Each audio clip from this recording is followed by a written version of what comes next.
The smell of freshly baked bread filled the air before the sun even rose, but my hands were trembling too much to enjoy it.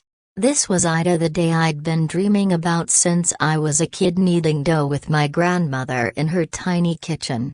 My own bakery. My name on the sign. The doors were finally about to open, and the people I loved, most of my family, were on their way. You'd think a moment like this would be nothing but joy, but behind my smile was a storm of fear, doubt, and years of heartbreak that almost kept me from ever getting here. I grew up in a family where dreams were treated like fragile things, beautiful but impractical. My parents weren't cruel, just a broken bar, practical to a fault. A bakery? My dad used to say with a chuckle when I mentioned my plans as a teenager. That's not a career. That's a hobby. My mom would give me that look, the one that said she loved me but wished I'd pick something safe, like nursing or accounting. I tried to please them for years. I went to college for business because it sounded respectable. I worked in offices where the smell of printer toner replaced the sweet scent of cinnamon and yeast I longed for. I made good money, but every day I felt like I was watching my life from behind glass. Still, I baked. Late at night, when the world was quiet, I'd lose myself in the rhythm of folding butter into dough, in the magic of turning simple ingredients into something warm and alive. My tiny apartment oven became my sanctuary. Friends started asking for cakes. Coworkers begged for my cookies. And one night, while kneading a loaf of sourdough, I realized, if I didn't try now, I never would. Quitting my job was terrifying. I drained my savings and took a leap so big it felt like falling. The first hurdle hit almost immediately: money. Banks weren't exactly excited to lend to a first-time business owner with nothing but a few recipes and a dream. I worked 3 part-time jobs to scrape together enough for a small, run-down storefront on the corner of a quiet street. Then came the renovations. What I thought would take 2 months stretched into 9.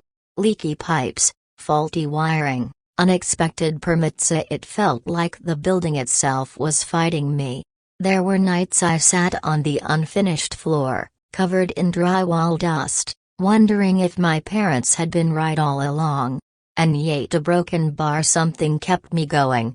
Maybe it was the memory of my grandmother's hands guiding mine through soft dough, or the messages from friends who swore they'd be first in line.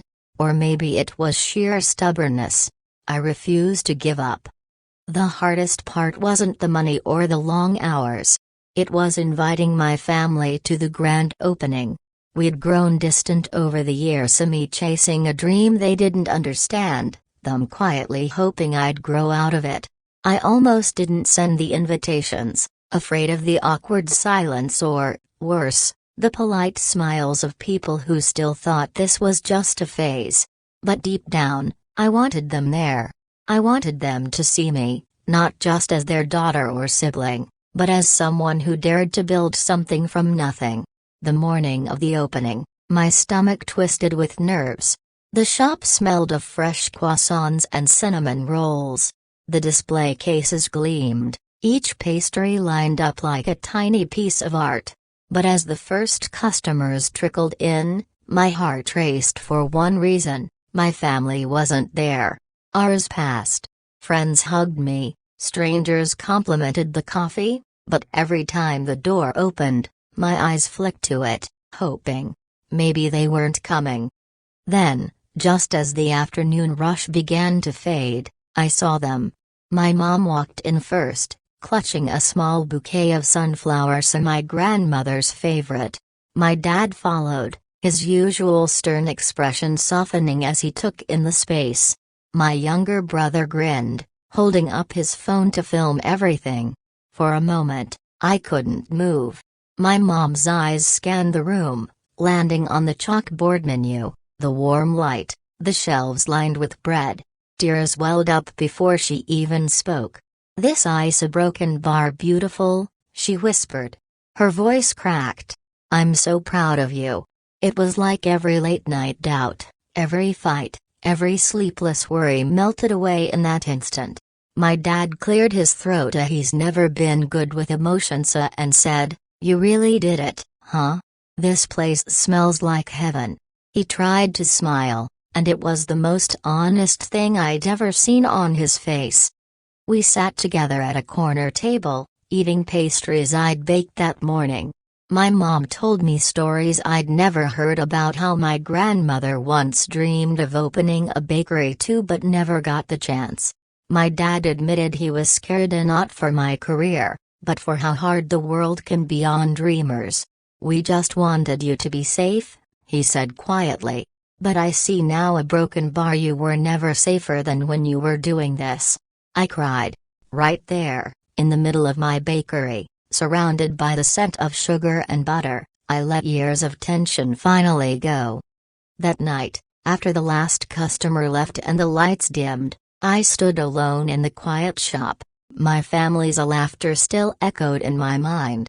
I thought about every obstacle, every doubt, every person who told me this wasn't possible. And I smiled. Because here's the truth. Chasing a dream isn't just about proving others wrong, it's about proving yourself right. It's about believing that the life you want is worth every risk, every sleepless night, every moment of fear. I opened my bakery, yes. But more importantly, I opened a door to the life I was meant to live. And when my family walked through those doors, they didn't just see a shop. They saw me. If you're watching this, wondering if your dream is too big, too risky, too hard to remember this, the world will always tell you to play it safe. But safety never smells like fresh bread at sunrise.